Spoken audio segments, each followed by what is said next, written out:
when we think someone is contemplating or is depressed, we kind of just go into this like fight or flight, like I have to do something big to help them, or like I don't know what to do and I'm just not going to do anything. And it doesn't need to be something big. You just need to, ask, hey, how are you? Like, are you okay?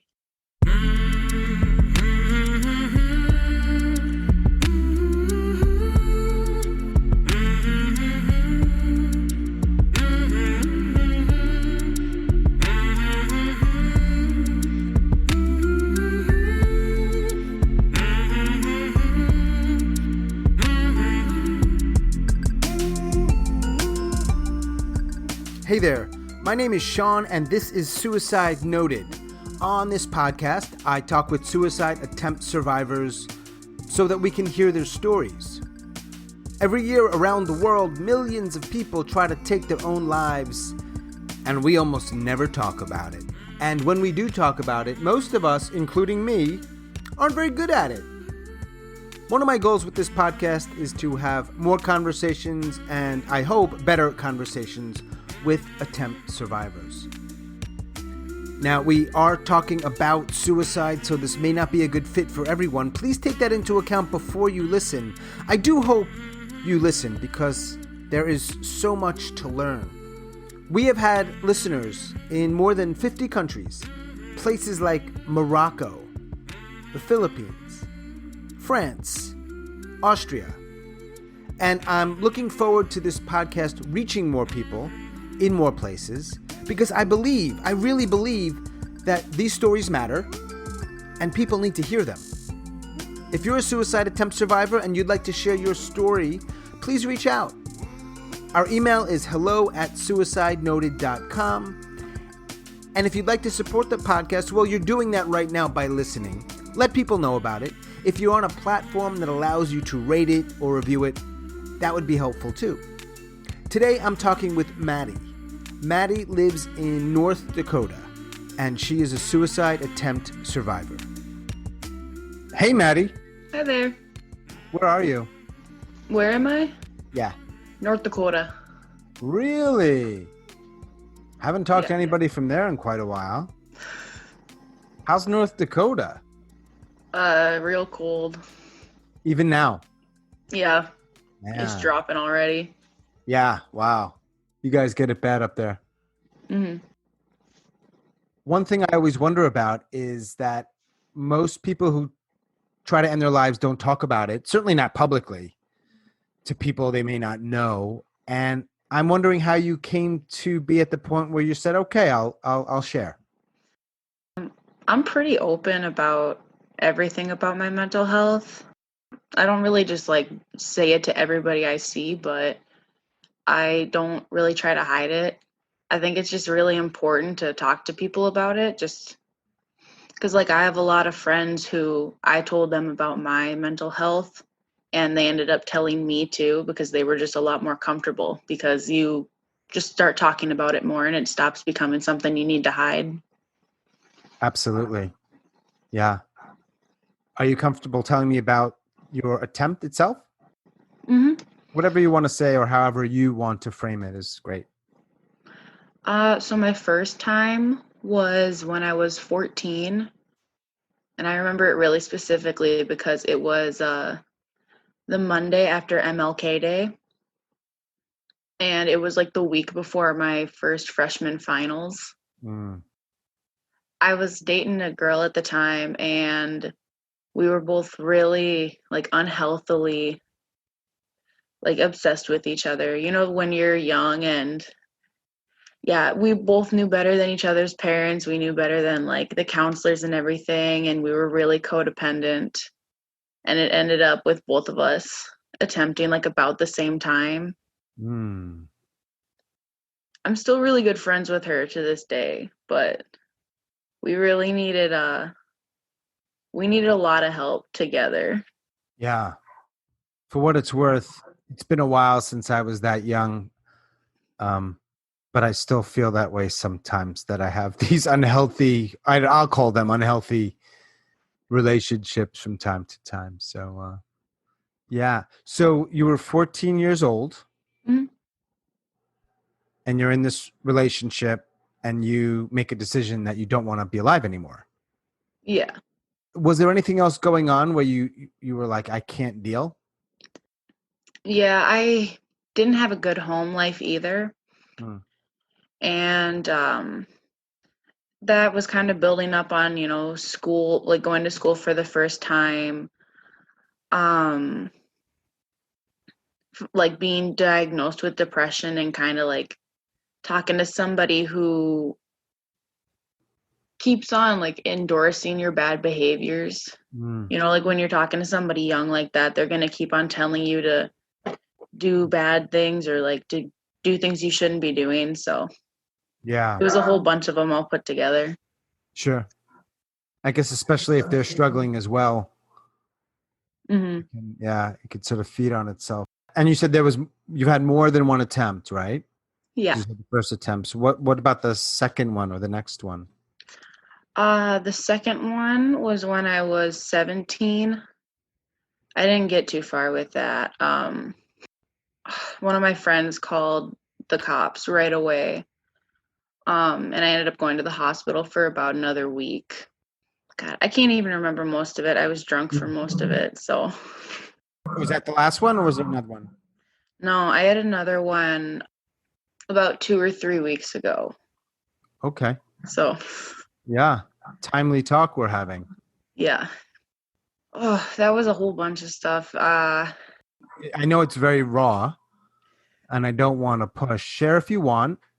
And if you don't, we can talk another time about that. It's up to you. I'm okay sharing it. Okay. That was a lot more because I just recently moved out of a bad place, and I've been on my own for a while now, and it was quarantine because I Yeah. had just been stuck in it for about a week by myself. And it was that, and it just, I really started getting to myself a lot more, and I stopped going to my therapy appointments, which I think didn't help. Mm-hmm. And were you for any of those? I think you mentioned at least one time. Did you go to the hospital, either short term or long term? Yeah, I went for 2.5 weeks my first time, and a week my second time. And I always want to ask, like, was it helpful in that you got help and you felt a little better, or maybe meds or whatever, or was it more just a place where you couldn't commit suicide? It was helpful where they made me, like they made my parents and I pick someone to go see after I got out. But that was kind of it. Besides forcing me to go to therapy, all you really did was sit in a circle for 6 hours a day and just kind of sit with other people that were forced to be there. No one really wanted to go to group. No one really wanted to be in the hospital. It Mm-hmm. was, it just felt a lot more like a punishment than anything else. Yeah. I've had two short stays in hospitals. I don't think I was suicidal. I was just in a lot of pain, but you probably know sometimes there's no place where we can go. Mm, So I ended up getting into them. And the reason I'm sharing that, I remember those groups and I was like, I just, yeah, I didn't get anything out of it. Let's say that. What are we doing here? What are we doing? yeah, it was just a lot of groups that gave us a lot of, they were like giving us tools that we didn't really need. Like Mm-hmm. we were talking about how to fix your sleep cycle in group, but that doesn't really help me when like I have a lot more pressing issues and I need to fix my sleep cycle. I want to talk one on one with someone Mm-hmm. who can tell me what's going on. Yeah. Yeah. It's limiting for sure. So do you remember when you first started thinking about this? I know you tried first when you were 14. Were you ideating or sort of actively thinking about it well before then? Yeah, I've had depression for about as long as I can remember now. But in middle school, I thought about it a lot and I thought like about how I would do it specifically. Mm-hmm. And that's about the time when I started talking with my counselor, and that never really seemed to help too much, because I was never put in therapy. I was never even they didn't even try to find a diagnosis. Mm. Um, yeah, so I'd been thinking about it since I was like 12 years old. And how old are you now? I'm 20. That's a long time. Yeah. That's hard. It sounds like it's been quite a struggle, to put it mildly, obviously. Did you ever get any kind of diagnosis that you thought, yeah, this seems to be kind of accurate? Yeah, recently I did. Can you share? Um, I have PTSD. Ever since the time I was 16, I had always been told that I have depression and anxiety. Mm-hmm. And then I have like a whole bunch of other smaller things with it, or like a whole bunch of other symptoms. Yeah. But the guy that I just started going to had me retest because he didn't think it fit. Mm. What does he think? He thinks that I'm PTSD. PTSD. And I have to go talk to someone else to get like a second opinion on it. Yeah. So that sounds like it's a new thing. I was going to ask about if there's been medications that have helped you at any point, maybe in the past or now. I used to be on Lexapro, and Mhm. that's kind of the only pill I've ever been on. Yeah. My parents were always really against medications. They always said that it's a crutch or that it's not a permanent solution. So I've only been on Lexapro, and I was on it for about 6 months, Yeah. which isn't long enough to really have anything happen. So, It's so tricky, right? yeah. It's so tricky. You brought up your parents, and I'm wondering when, for any of the attempts, how did people in your life, your family, or maybe friends or whomever, like how did when they learned of this that you attempted, how did they respond? My mom was really mad about it. My dad was a little mad, but I think he was a lot more sad. Mm-hmm. Most of my family was really disappointed because I come from a very religious family where it's really frowned upon. And so when they all found out, Mm-hmm. a lot of them weren't too happy that I would. The second time, my parents didn't seem to care too much about it. And I haven't even told them about the third time. Mm. How many people know about the third time? Um, no one. Well, so it's me. Yeah, it's you. Okay. I don't know what the word is, something. I guess it's just kind of a coincidence, perhaps, that we happen to be talking now. Yeah. Um, I chuckle, just to be clear, I'm not obviously chuckling at No, your I get it. attempt. I laugh too. It's not like Yeah, a funny thing, but right. you don't want to just be all sad and like solemn about it. Well, yeah, that's definitely part of it. And I think something so big and no one knows about it. Like, I don't know what I'm trying to say. I'm just thinking aloud, like, man, that's tough. It's just hard. It's all. It's hard. Yeah, I think part of the reason why people don't like to talk about it is because it's such a big, sad, scary thing. Yeah. It, we don't have to just be really depressing when we talk about it. We can try to laugh a little bit about it. Like it's not a funny thing, but you still want to be Yeah. able to just at least smile and laugh. Yeah. And I would imagine that's super hard with at least parts of your family when they, the faith, if your faith says this thing is just not okay, it doesn't sound like there's much room or I guess space to really have any kind of conversation. Hmm. Yeah. Is there anything that when you do talk about it, and I realize that may not apply to right now, it might be in the past or just in general, like, is there ways people can talk about it that you would find okay or helpful or at least not harmful, right? Yeah. I think that just talking it through sometimes with people is helpful because then, especially, they know some things about you, like they know sometimes where you're coming from. And I think it's important to talk about with people so that they understand that sometimes they can't do things with me. Like if I tell them like I'm having a bad depression day, it's nice to have someone that can kind of understand that instead of having to make up another excuse. But Mm, I also, if I'm talking to someone about it, I don't necessarily like unsolicited advice about it, especially from people who aren't like depressed themselves. yeah. I've gotten a lot of advice from people that aren't depressed on like how I can fix it, how I Mm, can help myself out. And I never really appreciate that too much because it never really seems to help. right. Can you remember some of the things that they say? Because that kind of drives me. I can't stand that either. I've been told to like stop dwelling on stuff that's happened. Hmm.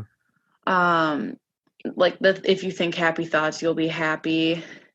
If you just, clean up a little bit, your room will be brighter. You'll have a better day, which that's kind of Okay. hard sometimes when you can't get out of bed. For sure. Yeah. Like I have some things that just it's impossible for me to do. I can't Mm. do it. I'll just look at it and I just know it's not going to get done. And I'll just have people say, "We'll just do it anyways." And that doesn't help when you have like this huge barrier. It might not be a physical barrier, but if you can't do it, you can't do it.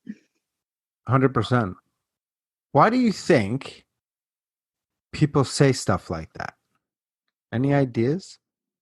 I think it's because a lot of people don't actually understand what depression is. A lot of neurotypical people, I think, have this idea of what it is in their mind. And it's probably just like to them, it's like their bad days, and they think that's what it is. And so they think that they know what they're talking about and that, they were able to pull themselves up by their bootstraps. So why Hmm. can't you? Which is why I think it's so important to talk about it because it's good to explain to people what exactly it is and that it's not just a couple of bad days. Yeah. So if you could influence the way someone talks to you, like you have a magic wand, imagine that.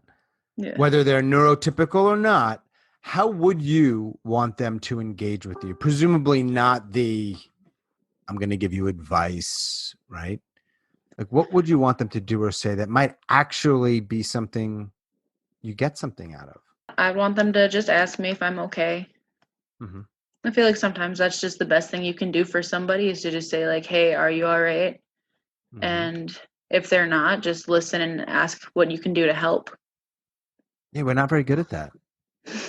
I mean, there are probably some people who are, but I don't meet many of them. I just keep Yeah. wondering why.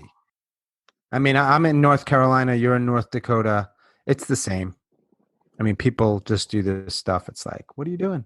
Some of these questions sort of overlap a little bit, but I'm curious about myths based on your experience with whether it's depression or specifically around suicide attempts, suicide ideation.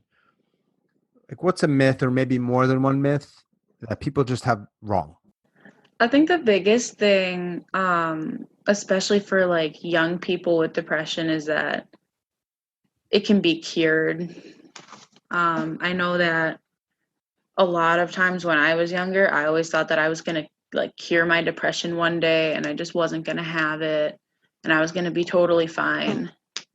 And I think that a lot of like neurotypical people think about that too, that, if you just go to therapy, get meds, you'll be cured. But I mean, you're never really cured. You don't really, stop having it. You just get better at managing it. Yeah. Well, you try as best you can, right? Yeah. For people that don't know what that word means, how are you using that word neurotypical? That's a fairly newish word, I think, in people's lexicon. It's just someone who doesn't really have like any mental disorders. I don't like saying mental disorders because it's not anything bad, but Hmm. mental disorders, yeah. Someone who Yeah. just doesn't have any. So I don't know much about the North Dakota or any of the Dakotas. I know it's fairly sparsely populated. Yeah. I know that It's mostly rural, Hmm. conservative. Yes. I'm sure there are some exceptions, but I'm generalizing. So I would imagine, and you'll tell me if I'm not accurate here, of course, that mental health care is probably lacking. It's very bad up here. Yeah. So what's not working there? What's the bad part? I think a lot of it up here is just the stigma. People have a very like set view of people who are mentally ill. Mm-hmm. I'm actually a medic. I used to work in the hospital, and some of the stuff that people would say about our psych calls were just terrible. We would Yeah. have people that would like call for themselves because they were hearing things and they didn't want to. And just like if I ever talked about a case like that with somebody up here, they would just call them terrible things. Mm. And it's not something that they can really control, but it's something that people will come after them for. And they're trying to get help. We would have people that would call because they were hearing things or they were seeing things or because they thought they were going to hurt themselves and they didn't want to, so they would want us to come pick them up, and they would be trying to get help. Right. Which is one step a lot of people don't even do. It's already hard enough to make that call. So wow, when they call, that would be sometimes the response. Hmm. Did that piss you off? Yeah, like trying to talk to people about it when then they say something about, I mean, like this is someone they've never met before and they're like someone that's trying really hard to be better and to help themselves, and they're going to be talking about them like that. Mm. It's not very nice, not very fun. No, probably not fun for you either. Mm-mm. You used the word stigma. You also mentioned this is about your family, about religion. Do you think, other than religion, there's some other things that contribute to this stigma? I think there is a lot of like, especially when you're younger, you're kind of like shown what depression is. Yeah. And we kind of have that in our head too. And we kind of make it into this super bad thing that, like, if you do it, you're hurting other people. You know, we have a lot of things that we say, like, you're lazy. Yeah, I think that has a huge effect on it too. Not just like the religious part, but also what we teach people about it and how we talk about it. Yeah. Do you think talking about it, maybe like you're doing with me or in other places, if it's not done in a certain way, do you think that can be harmful for you or people who might hear it? Yeah, I think so. Yeah. So, because I'm always trying to learn how to better do this stuff. So, what do you think are are there certain things that people should know when they talk to people? You shared some, because even especially if someone is like well intentioned, but they may not realize like I don't know what I'm doing. I think knowing your audience is really important because I know, like, I've almost been like triggered by somebody who was talking to me about like things that have happened to them. Okay. So like kind of just knowing what you can and can't be saying, because really we shouldn't have to hide anything that's ever happened to us, but I'm not going to go into like super explicit detail with somebody who went through the same thing and probably isn't ready to hear that. Yeah, from my point of view, it's tricky because I don't know, it's a podcast. So it's like never been easier for people just to find stuff, right? Mhm. Boom, it's on their phone. You got Spotify, you got Apple, boom. Yeah. So, I think it's really important to have very frank conversations, but that's also in the back of my mind, so I don't know. Yeah, and I feel like with younger kids who don't might not know that much about it and who might be thinking about suicide themselves, I feel like you need to be a little bit more careful with them because you need to make sure you can talk to them about getting help and not Mhm. just talk to them about, all the different ways that you can. Like, don't be telling them about your own stories and telling them exactly what you did. Try to talk to them a little bit more about going to a professional and getting help, Right. because you want to like make sure that they're not just getting ideas, that they're actually talking about it with someone. Yeah. And I noticed when you shared about your attempts, you didn't share the way you did it. Is that part of the reason you don't want to give people ideas? It's more because if I tell people, sometimes I did it by overdosing all Hmm. 3 times. And sometimes if I tell people that, like, my friends will try to be some kind of like savior and come in and like suicide proof my apartment. And it's kind of annoying. Right. What does that mean, suicide proof? When I told one of my friends about it, she like came into my apartment, took out all my pills, Hmm. took out like any knives she said that I didn't need. And I understand that she was like trying to help, but it didn't help at all, you know? It just kind of it made me feel like a kid. Yeah. It made me feel like I was getting punished for it. Yeah. And she is a friend. Yeah, in her mind she probably thought that she was doing something like really good. I don't think she like really understood that just because you're depressed doesn't mean you're a flight risk 24/7. Hmm. Like if I don't I'm not just constantly sitting here thinking about the next way I can do it. Like I might be suicidal, but it's not my only goal right now, Yeah. if that makes sense.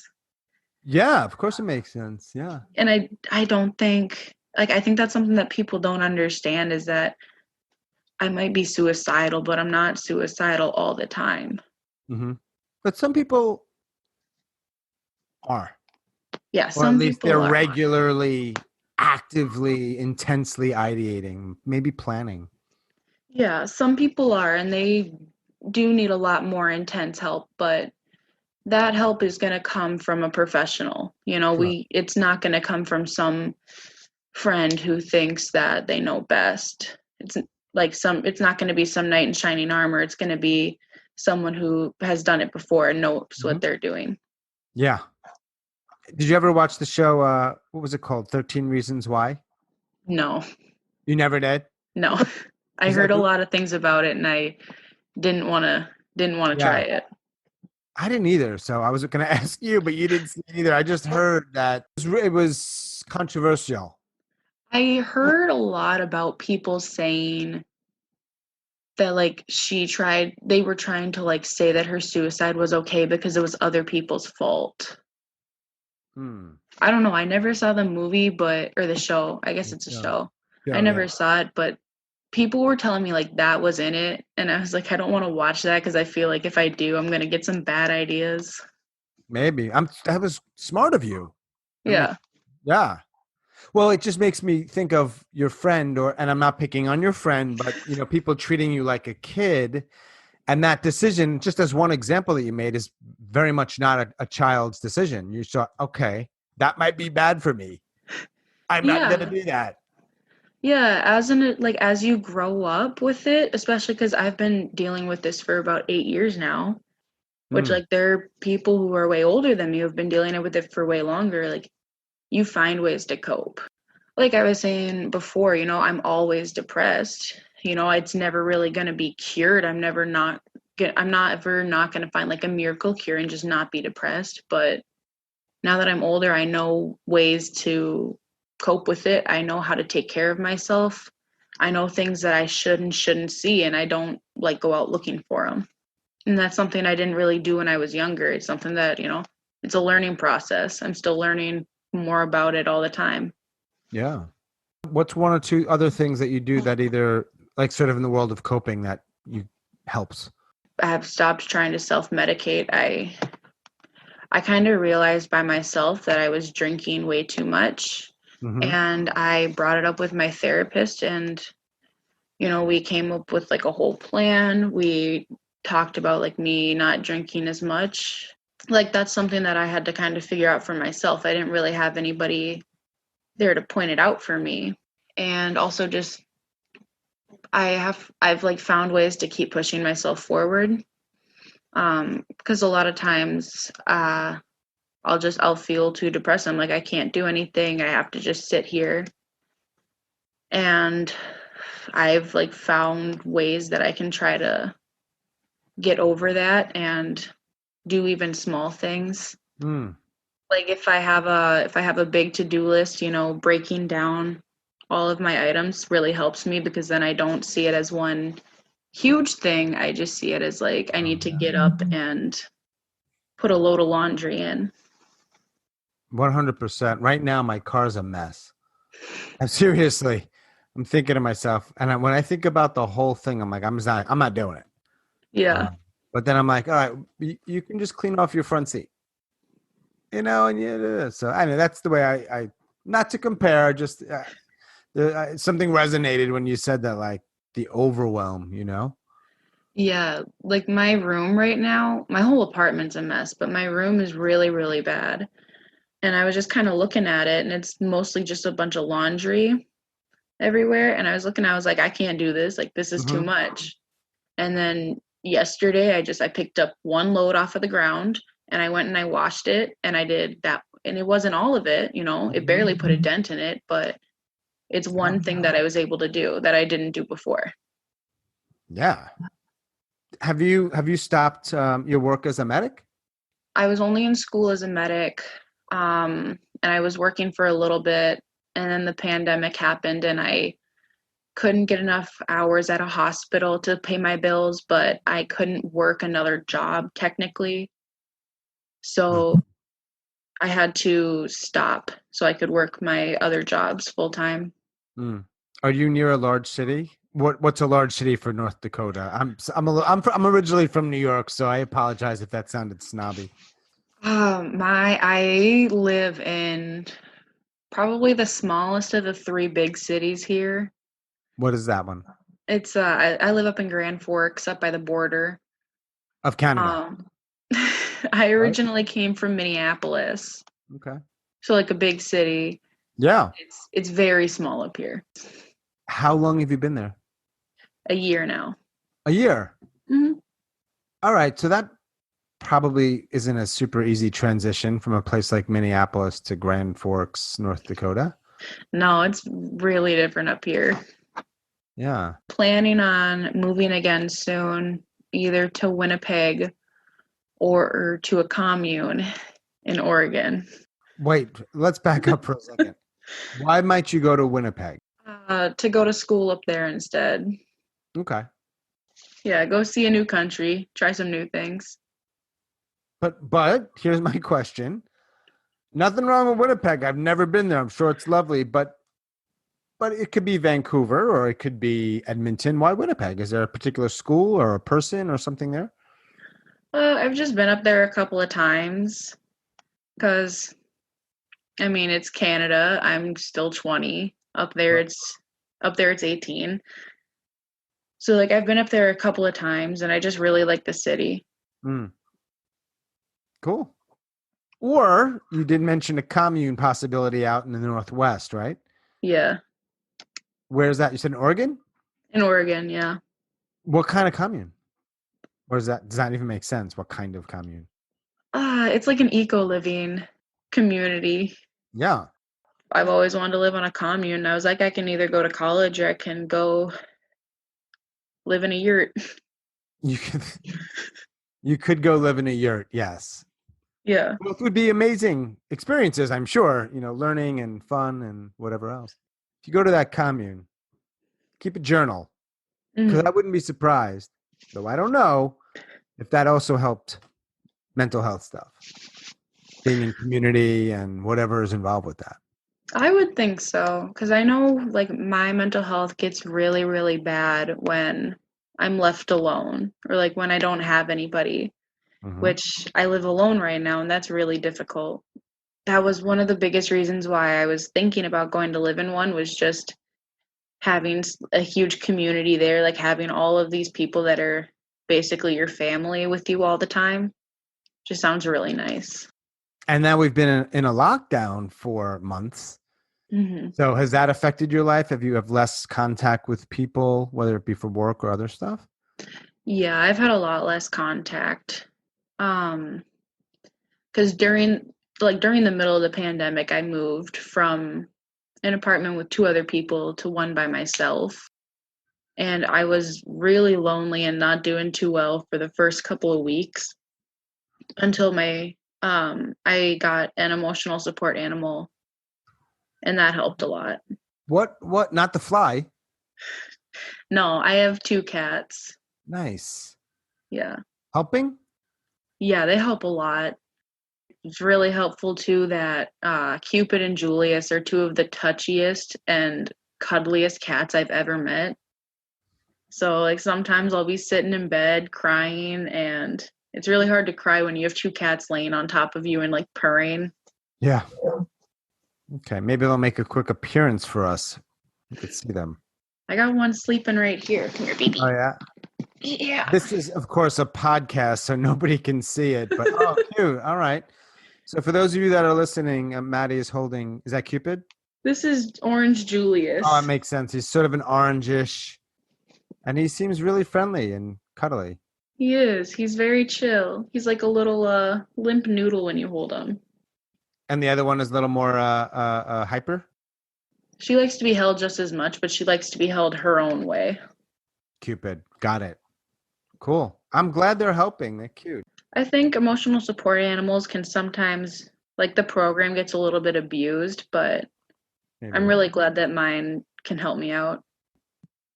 So if there are people listening, and I don't know who's listening, I know we've been heard in 49 countries. Isn't that cool? Yeah. I'm like psyched by that. I'm like, what? I can't even name 49 countries. Right. And I don't know who they are. Some people probably have tried, maybe some people who are contemplating, maybe people whose family or friends are in that space. So if you could say something to the people out there who are hearing this, and maybe their brother or their friend or their wife, girlfriend, whoever is really down, contemplating, or maybe attempted and still in a funky space, is there anything you could say to them that maybe you would have liked people in your life to know? You need to talk about it. You need to just ask them, "Hey, are you doing okay? Like, is there anything I can do to help?" Don't try to make it some huge big grand gesture. Just send them a little text and say, "Hey, how you doing? Do you Mm, want me to bring anything over? Do you want to just like what do you need from me right now?" mm. I think like when we think someone is contemplating or is depressed, we kind of just go into this like fight or flight, like I have to do something big to help them, or like I don't know what to do and I'm just not going to do anything. And it doesn't need to be something big. You just need to, ask, "Hey, how are you? Like, are you okay?" Maybe they just need someone to listen for a little bit. Maybe they need someone to help them get some help, but a lot of times it's really hard to actually ask for that. So you just kind of need to make the first step. Yeah. The fact that you tried a few weeks ago, really, I was like, huh. So I'm obviously glad you're okay. That's to state the obvious. But are there people in your life who are offering that to you? I guess it's a little weird because they don't know, right? Hmm. Yeah. But do you have people in your life? I know you have a therapist, and I know it might be tricky, but are there people around, or are you trying to do this solo? Yeah, I have some people. I have one of my best friends actually had like a similar like origin story to me, I guess. Yeah. We both had like very, very bad family issues, and we both kind of like have the same issues today. So it's really nice to be able to talk with her because she's really open about everything too. So we can kind of just, if we need to talk about anything at all, we're always there for each other. When I was younger, I used to be really codependent on people. Mm. And so it's a little bit difficult now being older, trying to like walk that line of being supportive of each other and being dependent on each other. It seems like you have a very heightened sense or mature sense of awareness. Like you kind of really understand yourself more and more. At 20 years Yeah. old, I'm like, man, I wish when I was that age, it's like, I don't know, maybe I was decent, but I just felt like I knew nothing. You know stuff. I it's been a really like long process just because I started like with all of this so young.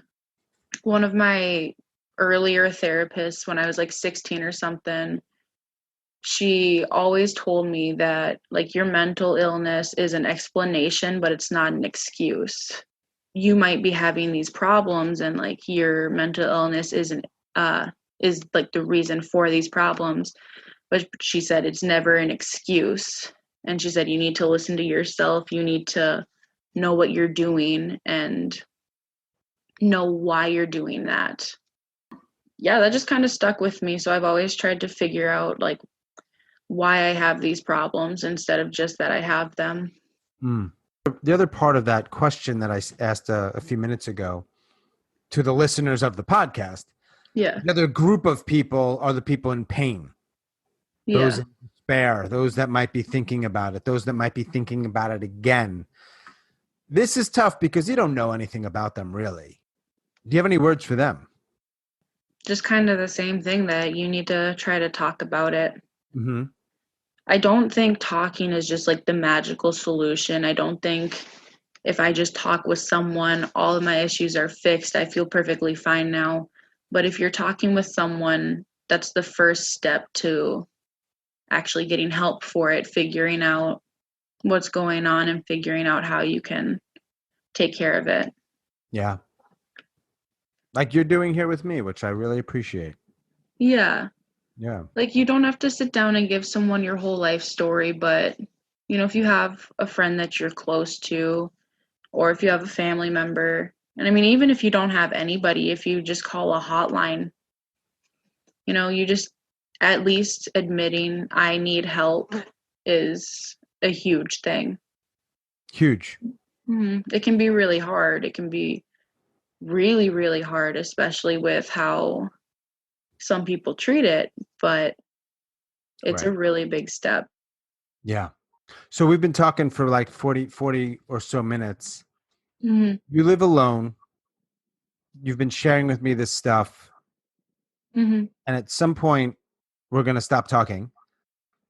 This might be a weird question, but do you feel okay?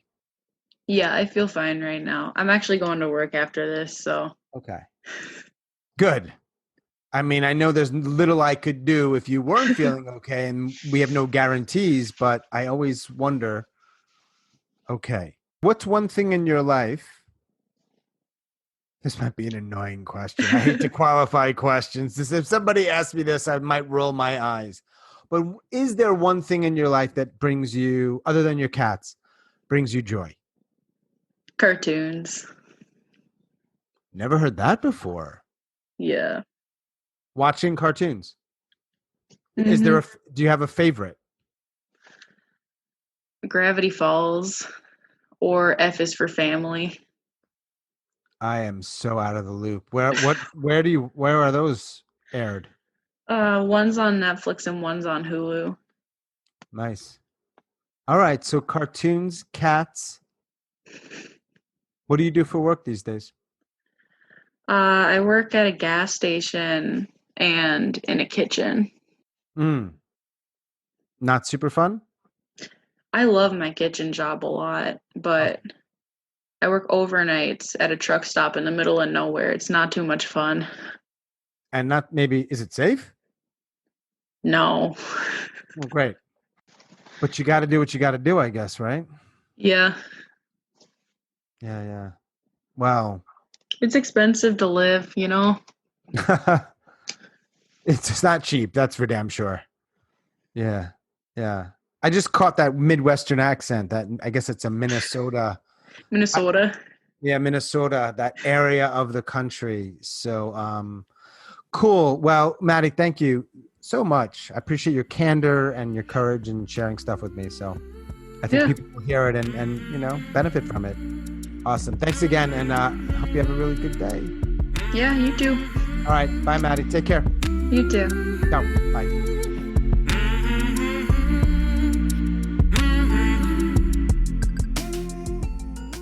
As always, thank you so much for listening, and special thanks to Madi up in North Dakota. We drop new episodes every Monday and Thursday morning, so stay tuned for those. Again, if you are a suicide attempt survivor and would like to share your story, reach out. hello@suicidenoted.com. I so much appreciate the continued support by everybody who's listening and sharing and doing all the things to support this podcast. So thank you. Until we connect again, stay strong, do the very best you can. I'll talk to you soon.